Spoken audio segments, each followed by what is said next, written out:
Bismillahirrahmanirrahim. Assalamualaikum warahmatullahi wabarakatuh. Nama saya Fajrul Falah. Saya mahasiswa semester 4 Fakultas Ekonomi dan Bisnis Islam, Prodi Ekonomi Syariah. Dalam video ini saya akan menjelaskan tentang sektor industri dan kebijakan hilirisasi sebagai tugas mata kuliah perekonomian Indonesia. Baik, yang pertama mengenai perkembangan sektor industri di Indonesia. Pada awal perkembangan industri, Indonesia menerapkan strategi substitusi impor, yakni mendorong industri dalam negeri untuk memproduksi barang yang sebelumnya diimpor.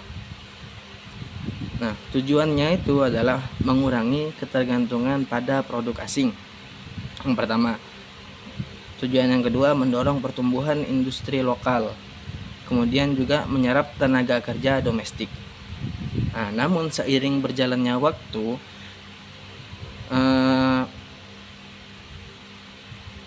karena mengalami masalah keterbatasan untuk melakukan substitusi impor, maka Indonesia beralih pada promosi ekspor, yakni peningkatan produk lokal untuk diekspor ke pasar internasional.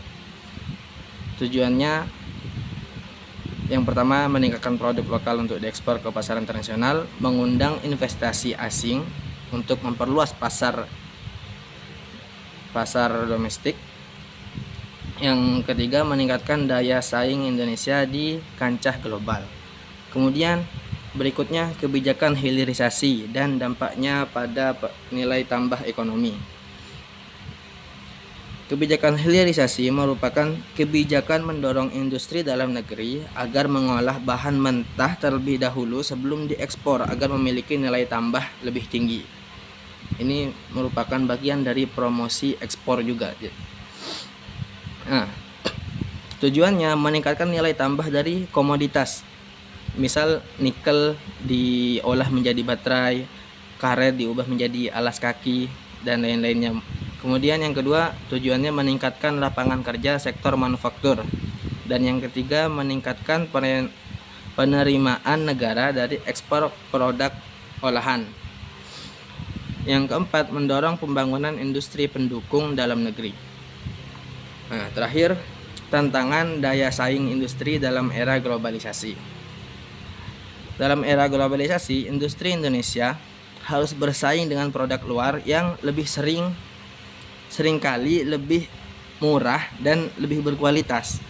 Tantangan utamanya yakni efisiensi produksi.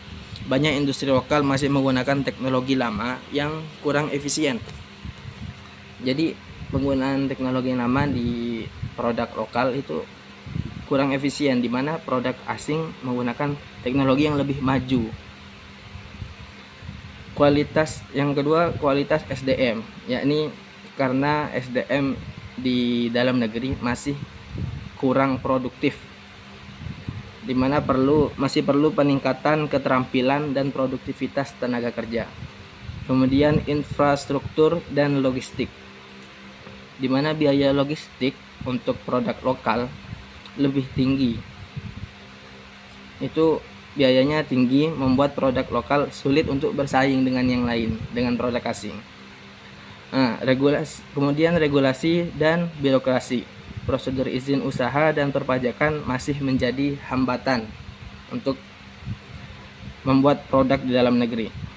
Yang terakhir adalah akses teknologi dan pembiayaan, di mana banyak produk-produk lokal seperti UMKM yang kesulitan modal dan teknologi baru, sehingga menjadi hambatan untuk produk lokal berkembang. Untuk mengatasi hal ini, solusinya melibatkan reformasi kebijakan, investasi dalam pendidikan dan teknologi, serta pembangunan infrastruktur di dalam negeri. Mungkin sekian penjelasan dari saya mengenai industri dan kebijakan hilirisasi. Assalamualaikum warahmatullahi wabarakatuh.